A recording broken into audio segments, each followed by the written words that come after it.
Oi, estamos aqui em mais um Neuro e Você, o canal aberto para desmistificar a neurologia. Hoje, mais uma vez, nós temos o prazer de ter aqui conosco a doutora Cíntia Arumi Nishikawa. Obrigada por ter vindo, doutora Cíntia.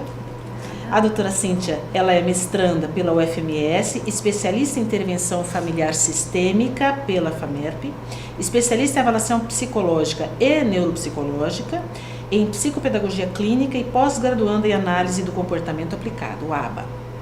Experiência na avaliação e atendimento clínico de crianças e adolescentes com TEA, TDAH, deficiência intelectual e síndromes correlacionadas. Bom, eu agradeço mais uma vez sua presença e eu gostaria que você falasse sobre o que é o TEA de alto funcionamento. Certo, eu que agradeço o convite, né, e a confiança de poder falar de um tema que ele sempre está muito presente, né, quando a gente fala de autismo. É um estereótipo quando a gente fala em autismo, né? Então, quando a gente fala de autismo, ou as pessoas pensam naquele autismo muito grave, onde a criança se isola totalmente, ou a pessoa já pensa, né, num gênio que tem altas habilidades. É claro, né? toda família quer ter um gênio em casa, né? Quem É. não quer? Sim, com certeza. Mas dizer que não é tão simples assim, né? Então, antes a gente designava esse termo de alto funcionamento, né, ou altas habilidades, de maneira informal, para designar um quadro de uma característica de pessoas dentro do espectro que tinham uma facilidade de desenvolver essas habilidades e funções, né? No entanto, hoje, com o advento do DSM-5, a partir de 2013, nós vamos ter uma nomenclatura agora única para designar os quadros de TEA. Então, a gente tem essa mudança do conceito, que impacta principalmente na incidência do TEA, né? Então, a gente tem até esse aumento de diagnóstico, porque a gente engloba vários quadros dentro do transtorno do espectro autista. Então, a gente começa a ter esse entendimento, né, do transtorno, de que ele é um espectro. Então, desde características leves, moderadas e severas partilham de um mesmo transtorno. Então, quando a gente dizia alto funcionamento, altas habilidades, a gente estava falando do autismo leve. Né? Então, hoje o que a gente entende é o autismo, né, de nível leve ou de nível 1, como o DSM traz para nós. Perfeito.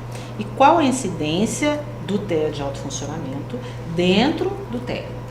Os estudos, eles são muito controversos, não há uma regularidade. Então, quando a gente estuda as pesquisas, não há ainda uma regularidade, assim como da incidência também, né? Então, há ainda muita discussão, os estudos são poucos ainda. No Brasil, principalmente, a gente não tem estudos, porque não é inserido dentro do censo ainda, então a gente não sabe precisar. Mas se a gente entende aí, né, essas últimas atualizações que falam de 1% da população com autismo, o transtorno dentro do nível leve, ele é 1% dentro do autismo. Então, é uma população pequena dentro do espectro.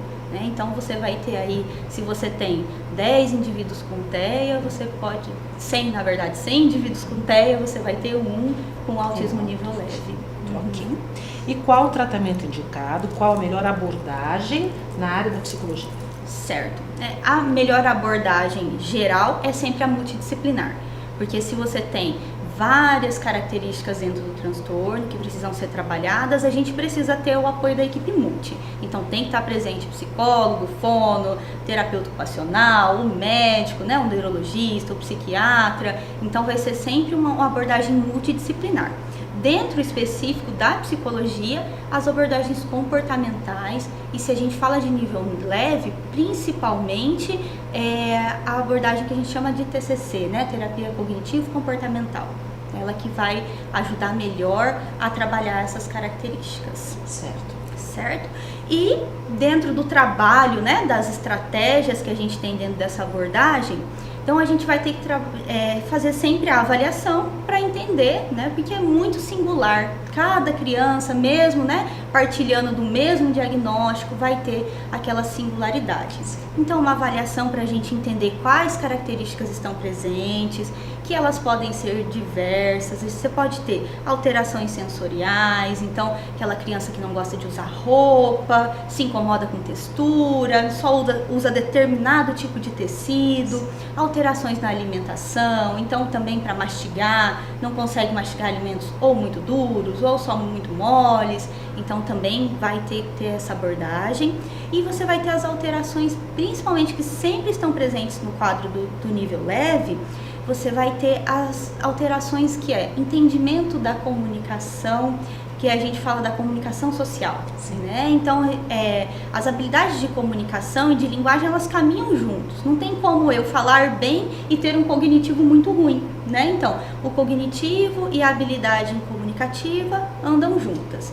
E aí eles têm muita dificuldade nesse entendimento da linguagem corporal, das expressões faciais. Então eles entendem as básicas, triste, feliz, alegre, mas às vezes o frustrado, né, o desapontado. Então eles fazem alguma coisa e acabam não entendendo por que você não achou tão bom, né? Então essa dificuldade vai estar presente nesses quadros. E aí a abordagem, né, e a terapia precisa contemplar, né, essas questões. E às vezes eles falam, uma das características do nível leve é o cognitivo preservado. No entanto, eles têm um cognitivo preservado, às vezes normal ou acima da média, mas uma habilidade verbal abaixo da média. E aí o que acontece? Eles falam de tudo, nomeiam tudo, sabem falar, mas não sabem se expressar adequadamente. Então a gente vai precisar trabalhar essas habilidades de comunicação e socialização, né, que são juntas. E aí a gente tem algumas estratégias que são muito bacanas. Não sei se é muito comum a gente ver hoje, né, mas eu trabalho muito com isso, que é sair do ambiente do consultório. Porque como que a gente quer trabalhar a socialização? Ela não é dentro do consultório, com o psicólogo, com quem tem essas técnicas, né, e essas estratégias. A socialização, ela é fora, né? Então não é na instituição também. Muitas vezes eles frequentam desde pequenininho, né, a instituição, e aí acham que a socialização é lá dentro, a inclusão é aquele serviço. Não, a inclusão é fora. Ele conviver em todos os ambientes que outra pessoa sem a deficiência, sem o autismo, convivem. Então eu gosto muito de sair do consultório. Lógico que a gente tem que pensar sempre a avaliação para ver se ele tem os pré-requisitos para isso. Se eu tenho uma criança, às vezes quando pequena, é muito comum as crianças com TEA leve, eles apresentarem as birras, quando, né, recebem um não, ou quando eles não entendem o que é esperado deles, são contrariados. Então a gente precisa trabalhar. Não adianta eu falar, olha, vou trabalhar com ele para ele aprender a esperar numa fila do McDonald's, né, com uma fila enorme. E se eu não trabalhei a birra dele, se eu não sei controlar isso. Então a gente trabalha primeiro os pré-requisitos para depois sair para o ambiente externo, né? Que é o que a gente chama de generalização. Então a gente tem a base. Eu lembro que quando eu vim da outra vez a gente falou um pouco sobre isso no ABA, né? Então a gente tem o ensino, o reforço e a generalização. Então essas saídas são a generalização. O que a gente pode fazer? Se a gente pressupõe que essa criança já tem as habilidades básicas, ela já sabe, né, já entende isso, aí a gente vai trabalhar então a habilidade de fato generalizada em outros ambientes.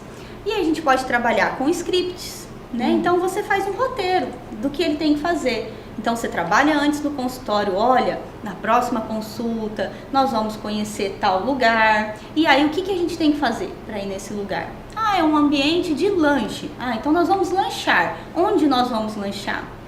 Como que nós vamos fazer? Nós vamos chegar lá e aí a gente tem que chegar, fazer o seu pedido, ou a gente precisa chamar o atendente. Como que a gente chama o atendente? Então essas coisas básicas, né? Então como que eu faço um sinal para o atendente vir me atender? Antes eu tenho que ter lido o cardápio, saber o que eu vou pedir, né? Pedir, saber o preço, saber se eu tenho dinheiro suficiente para pagar, né? Sim. Então às vezes você fala, você vai comer e ele não tem noção de dinheiro. Então são todas as habilidades pré-requisitos para a gente conseguir generalizar.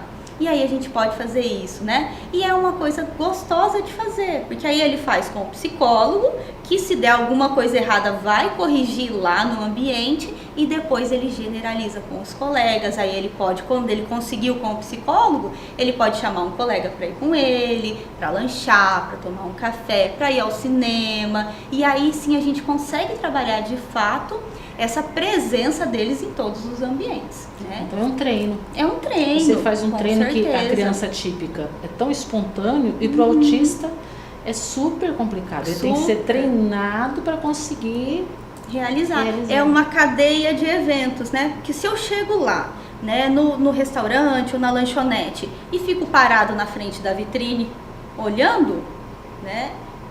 O que adianta eu ter ido lá, né? Então eu tenho que chegar lá e saber o que eu vou fazer lá, como eu vou fazer, né? E depois que eu terminei, aí eu consigo generalizar para outros ambientes. Então aí a gente escolhe primeiro um ambiente menor, né?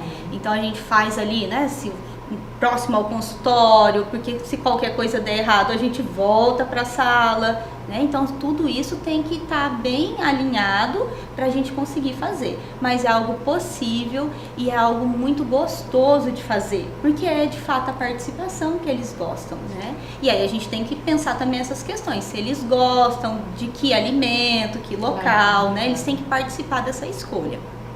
Outra coisa bacana da gente fazer assim também, eu vejo que é na escola. Você ir na escola, fazer a avaliação do que pode ser inserido ali, orientar o professor, né? Para ele poder facilitar esses encontros das crianças e dos adolescentes, né? Porque eles são como a gente também, né? Quando a gente está na adolescência, a adolescência é a culminância de tudo que foi trabalhado na infância. Então, se eu tinha dificuldade de me socializar na infância, na adolescência isso vai se tornar muito pior, né? E aí eles querem, como qualquer outro adolescente, um namoro, né? Ter muitos amigos, participar dos eventos. Então a gente tem que falar sobre sexualidade, tem que explicar, né? E tem que demonstrar para eles que eles podem participar. Então eu falo sempre que é uma tríade, né? Então se qualquer uma dessas falhar, a casa cai. Então, primeiro, né, você tem que ter autonomia, você tem que saber fazer as coisas sozinho. Porque se eu for dependente o tempo todo de, eu vou conversar com alguém, a mãe vai lá e fala, vem cá, conversa aqui com meu filho. Se eu tiver essa dependência, né, isso começa lá na brincadeira, né, quando os pais veem que o filho isola, brinca sozinho, e aí começa a trazer o outro para brincar com ele. Não, tem que partir dele chamar, né, o colega. Claro que às vezes os pais ficam tão ansiosos, querendo ajudar, que acabam atrapalhando por falta de orientação.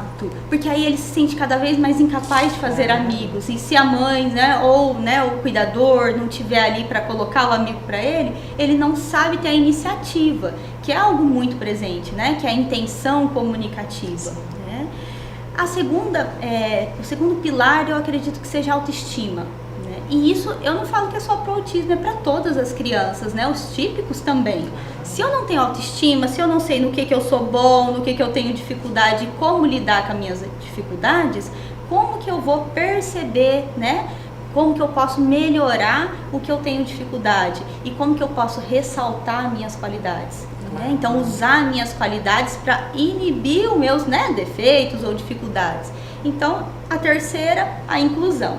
Porque se eu tiver, né, a funcionalidade ou essa autonomia que a gente chama, tiver autoestima e não tiver um ambiente inclusivo, né, um ambiente que me aceite nele, que me veja como parte desse ambiente, que é a escola, que é o shopping, que é todos os ambientes que a gente vai, também não vai ter, né, uma questão que a gente fala efetiva, né, vai ser de fachada. É igual quando eu coloco a criança na escola e não dou estratégias, não dou as ferramentas para a escola incluir. O que acontece? Ele está lá, está participando, está evoluindo de série, mas não está participando, incluído real naquela escola. Então eu acho que essa tríade é muito importante para eles conseguirem, né, fazer essa superação e ter uma qualidade de vida, que é o que a gente quer para os filhos, né, que eles vivam bem, que eles sejam felizes. E eu sempre percebo, é muito falado essa questão de que o autista não gosta de contato social. Não é que ele não gosta, a fuga dele é o isolamento, porque ele não sabe como chegar, como falar, mas quem consegue ajudar eles e fazer o vínculo com eles, percebem que eles são crianças amorosas, adolescentes que querem ter amizades, que querem ter uma vida também, né, de namoro, ativa, e que eles querem sim ter amizade e participar. Claro.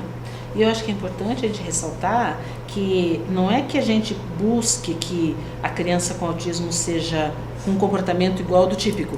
O que a gente quer é dar um instrumental para que ele possa estar o melhor possível, dentro das dificuldades dele. Isso, e dentro respeitando, né, as individualidades Isso, dele. Exatamente. Por isso que a gente tem que pensar essas questões, né, na avaliação. O que eu quero, o que ele tem de habilidade e qual é o passo a passo para eu atingir aquilo que eu quero, né? Então eu acho que isso é o pilar principal, né? Então uma boa avaliação para a gente reconhecer quais são as fortalezas e as fraquezas, os déficits da criança, e aí a gente conseguir instrumentalizar. Ótimo. E comorbidades? Me fale sobre as comorbidades dentro do autofuncionamento. As comorbidades são as mesmas que existem dentro do transtorno do espectro autista. Então, presente, a primeira é a deficiência intelectual, que pode estar presente até pela dificuldade da gente fazer a avaliação dessa questão cognitiva deles, né? Como eles têm questões específicas, então fica até difícil a gente avaliar esse QI, né? Então, a deficiência intelectual está muito presente, o TDAH, os transtornos do sono. A gente também não pode esquecer das questões, né, a epilepsia, as síndromes genéticas cada vez mais presentes, e especificamente no TEA leve você vai ter a questão da depressão. Por quê? Porque por eles terem um nível de comprometimento cognitivo mais leve, eles percebem melhor o ambiente e eles conseguem perceber as dificuldades dele e acabam entrando num quadro depressivo, num episódio depressivo. Então são comorbidades que estão presentes no transtorno, mas a depressão a gente observa mais presente no TEA leve. Porque ele se percebe diferente. Sim. Né? Uhum. E aí vem o sofrimento. E vem o sofrimento, certo. Exatamente. Porque no TEA a gente tem uma alta proporção de deficiência intelectual. Sim. Mas no autofuncionamento não.